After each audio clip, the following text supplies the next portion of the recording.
This is Antarctica, nearly 6 million square miles of ice-covered wasteland, larger than the United States and Europe combined. Less than 1/3 of this great continent has been explored.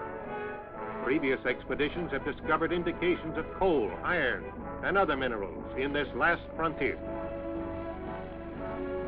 Its mean elevation is 6,000 feet, but some of its mountain peaks rise above 15,000 feet.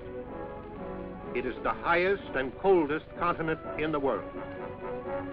In Antarctica, scientists hope to find the answers to many questions, which will unlock secrets of the universe. The International Geophysical Year is a combined effort of scientists of more than 60 nations to gain knowledge of the Earth and related phenomena by worldwide simultaneous observations. One of the most extensive of all International Geophysical Year investigations is taking place in the Antarctic regions, with 11 nations participating. In an effort to help find answers to these questions, the United States Antarctic Programs was conceived, and by direction of the President of the United States, Rear Admiral Richard E. Byrd, veteran polar explorer, was named officer in charge. The Navy was assigned the task of logistic support for the program. Task Force 43 was organized under Commander-in-Chief Atlantic Fleet to implement the operation, which was assigned the code name Operation Deep Freeze. Rear Admiral George Dufek was appointed Commander Task Force 43, with the responsibility to construct bases, operate them, supply and resupply them, and transport scientists to and from Antarctica. The major objectives of Operation Deep Freeze 1 were to establish a main IGY base near the site of the former Little Americas and an air facility at McMurdo Sound, investigate Marie Byrd Land and the South Pole for suitable scientific observation posts, to support a planned U.S. scientific program in the Antarctic, and provide logistic support for the United States participation in IGY. The USS Arneb, aka 56, Admiral Dufek's flagship, was one of 9 ships constituting Task Force 43's ship group. The others were USS Wyandotte, aka 92, USNS Greenville Victory, USS Nespelin, AOG 55, and the icebreakers USS Edisto, AGB 2, USS Glacier, AGB 4, and the East Wind, a Coast Guard icebreaker. And finally, 2 yard oilers, the YOG 70 and 34, were each loaded with 270,000 gallons of aviation fuel to be used as Antarctic filling stations for the air unit. The Task Force Air Unit, Air Development Squadron 6, commanded by Commander Gordon Eby, consisted of 2 R-5D Skymasters, 4 R-4D Skytrains, 2 P-2V Neptunes, as well as 4 de Havilland Otters and 6 HO-4S3 helicopters carried aboard the task force's ships. At the Atlantic Fleet's Construction Battalion Center, Davisville, Rhode Island, a special mobile construction battalion was commissioned by Admiral Dufek, with Commander Herbert Whitney, commanding officer of the unit. These Seabees had the responsibility of constructing all of the bases in the Antarctic. They were trained in cold weather construction.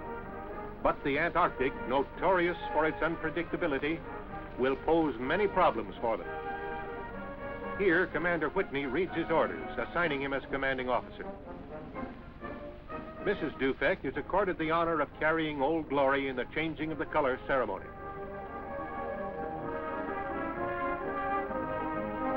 Miss Julia Hawks, selected by the crew as co-sponsor, representing the women who must remain behind, carried the battalion flag.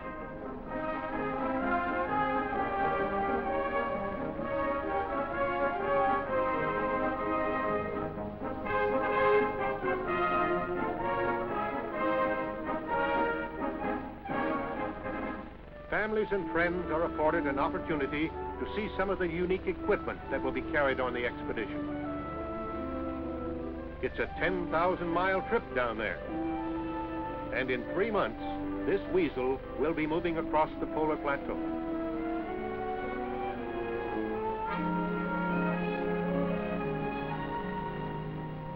Jr. checks it out, while Mom inspects this tent.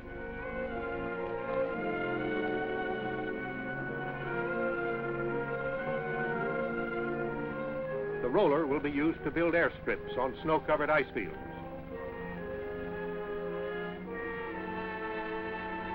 A winterized portable building. This will be used on the trail for a mess hall and radio communication. In August 1955, the task of receiving, packaging, and loading the ships of Task Force 43 began at Davisville, Rhode Island. Here were loaded an estimated 20,000 measurement tons of cargo, bulk petroleum products, and the Antarctic life preservers, sled dogs. The first departure at Davisville in early September was marked by the excitement and sadness of farewell. Many of these families will be separated for over a year, and the separation will be spanned only by intermittent mail and wireless communication. From September until mid-November, this scene was repeated as task force ships departed from various east and west coast ports. On November 14th at Norfolk, Admiral Byrd spoke at departure ceremonies for the Arneb, Admiral Dufek's flagship. En route to polar waters, the icebreaker Glacier passed through the Panama Canal, where she took aboard a load of bamboo. Later, at sea, the bamboo was cut into strips. It will be used as trail and supply dump markers in the deep snow. Other preparations for the expedition were carried on at sea. Here, sleds are being rigged. In equatorial waters, the routine was interrupted by the traditional ceremonies conducted by King Neptune and his court.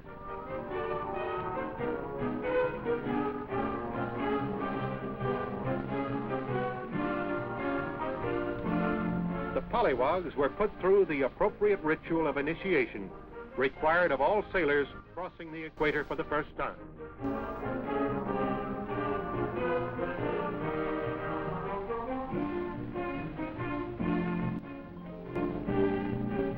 Among the Operation Deep Freeze personnel were several foreign officers.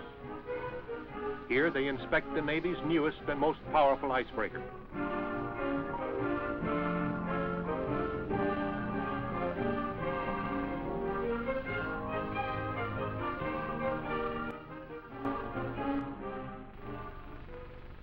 In warm tropical waters, religious services were conducted on the open deck.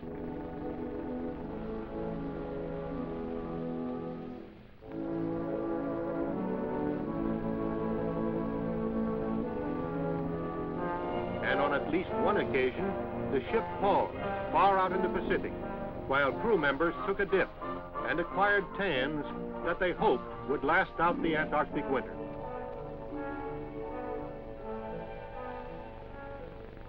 The crew of the little YOGs were deprived of many of the comforts and conveniences offered by the bigger ships.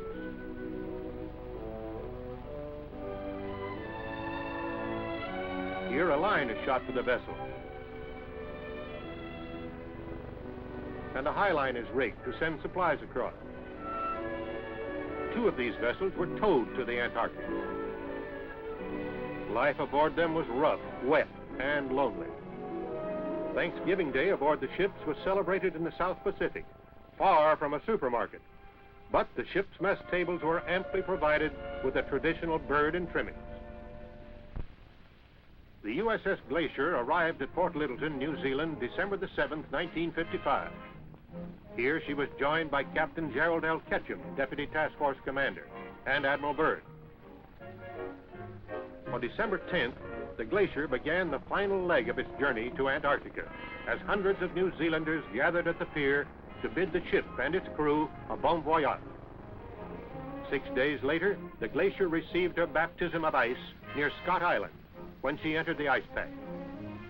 December 18th, the task force sighted the Antarctic continent when Mount Erebus, the only known active volcano in the Antarctic, towering 13,000 feet above McMurdo Sound, came into view.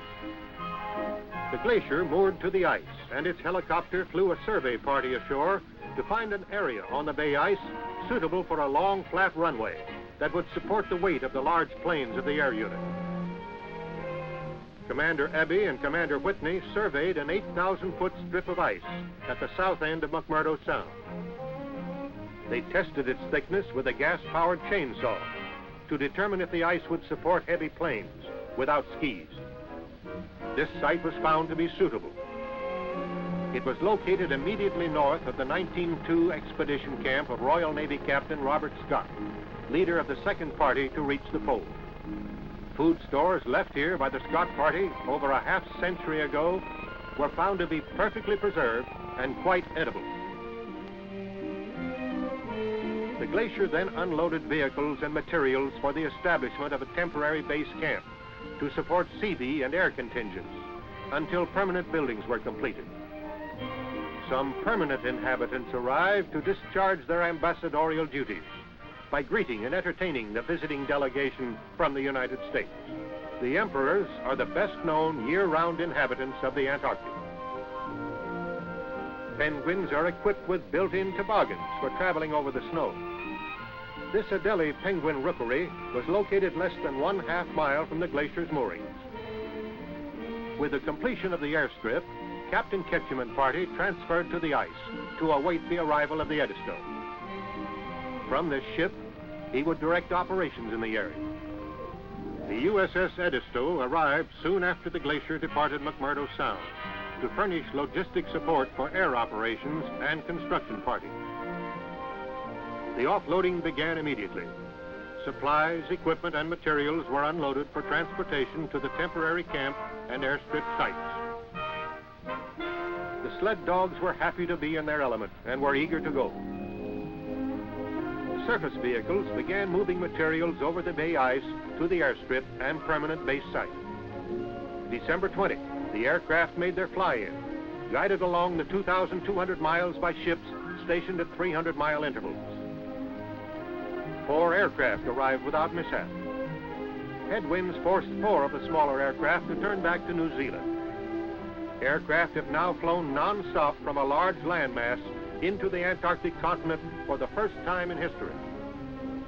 The glacier proceeded from its ocean station to Scott Island, and on Christmas Day, rendezvoused with the other ships of the task force north of the ice pack.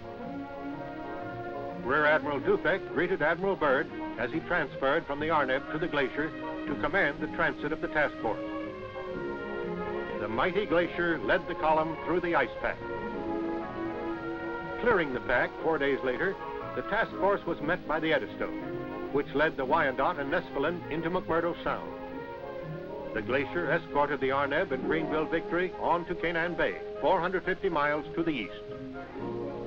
December 28th, the Wyandot and Nespelin arrived in McMurdo Sound and sent a mooring party ashore to bury timbers, called dead men, for attaching the ship's mooring lines. After the long flight from New Zealand, an even more hazardous task was undertaken. Aircraft taxied 30 miles directly to the tanker Nespelin to expedite flight operations and take full advantage of the little remaining good weather. Refueling at the ship, the aircraft were on ice only 4 feet thick, over water 1,800 feet deep. A temporary camp was established and air operations commenced immediately. An R-5D, using wheels rather than skis, makes a jet assist takeoff, beginning a long-range exploratory mission. In less than 1 month, pilots of VX-6 mapped and photographed over 1 million square miles of territory, never before seen by human eyes. Later, Admiral Byrd, Dr. Paul Seipel, and other Antarctic old-timers paid a visit to the site of Little America 1 and 2. They located this radio tower, built during Byrd's 1929 expedition. When first erected, it stood 75 feet above the surface of the snow. On January 4th, 1956, Little America was officially commissioned by Admiral Byrd and Admiral Dufek. The glacier, after carving out a mooring in Canaan Bay for the cargo ships, was ordered by Admiral Dufek to McMurdo Sound to assist Captain Ketchum. For 10 days, the Edisto and the Coast Guard East Wind attempted to cut a channel through the ice of McMurdo to within a reasonable distance of the base site at Hut Point. During this time, only 14 miles had been gained. the glacier went to work on the ice. It takes immense power and tons of weight to accomplish the feat of crushing acres of ice, ranging from 10 to 12 feet thick. These scenes, taken from the ice, show you the power of the glacier. An icebreaker, contrary to popular idea, does not break ice by cutting through it, but is so designed that the bow will ride up on the ice, and in a porpoising action, the sheer weight of the ship crushes and cleaves through the ice. In 48 hours, she came within 6 miles of the base and established an offloading point and a turnaround circle. The 30-mile artery through the ice was named Glacier Channel. Since bay ice did not move out into the open sea as anticipated, it was too risky to bring the cargo ships into the channel. Therefore, the 3 icebreakers were required to shuttle supplies from the ships through the channel to the offloading point. Here at Glacier Point, the cargo is unloaded for transfer to the base site. The unloading operation involved a calculated risk. The Glacier's cargo handling equipment, designed for only 12 tons, lowered a 24-ton D8 tractor. The risk paid off. Cargo moved the 6 miles to the camp, loaded in tractor trains. This operation involved many hazards because of the treacherous bay ice.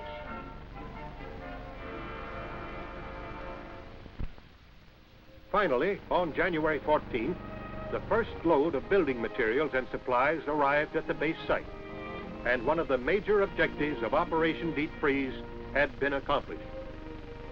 The indispensable glacier served not only as a cargo transport, but also as an aircraft tender. By January 18th, above freezing temperatures had caused ice runways to melt and crack. The aircraft, after receiving their final refueling and maintenance from the glacier, took off for New Zealand. 450 miles east, near Little America, supplies were shuttled to a temporary cache on bay ice, approximately halfway to the base. The warm weather caused melting and weakening of the ice, until finally the temporary cache was endangered. Admiral Dufek ordered everything transported to the firmer shelf ice on the double.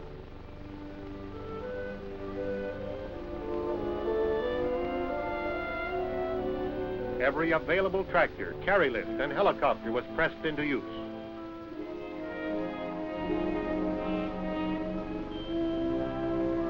Within 48 hours, all of the cargo had been moved to Little America 5.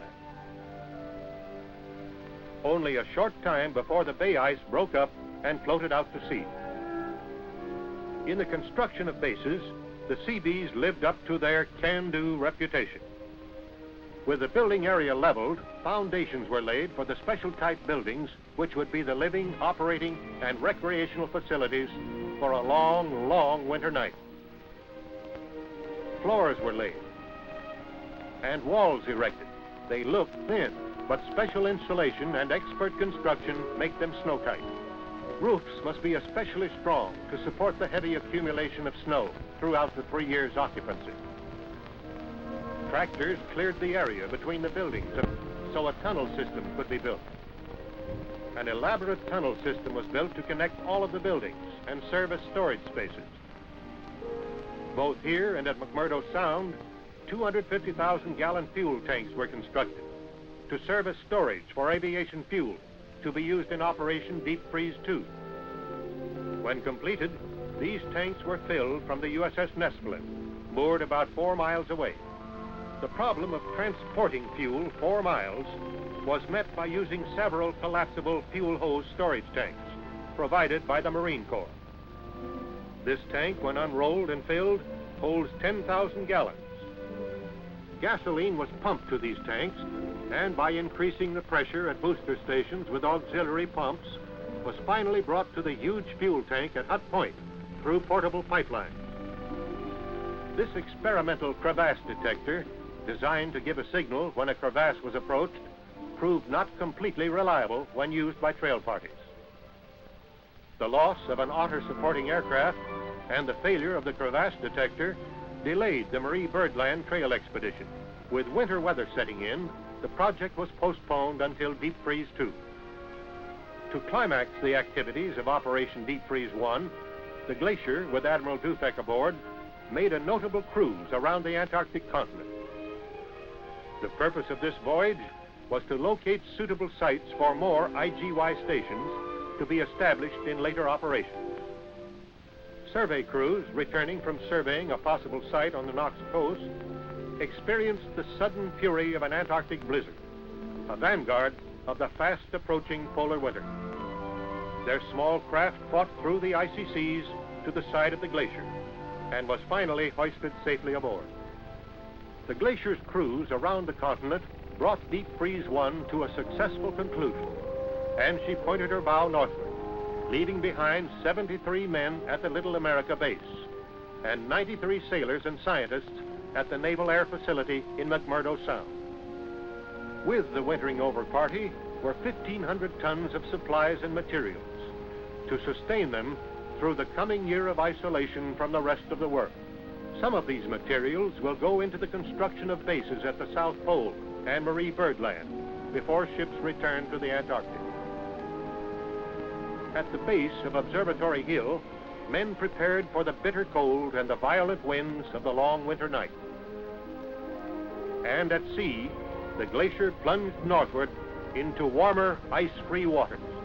Her destination, the United States, where she would be fitted out for Operation Deep Freeze 2.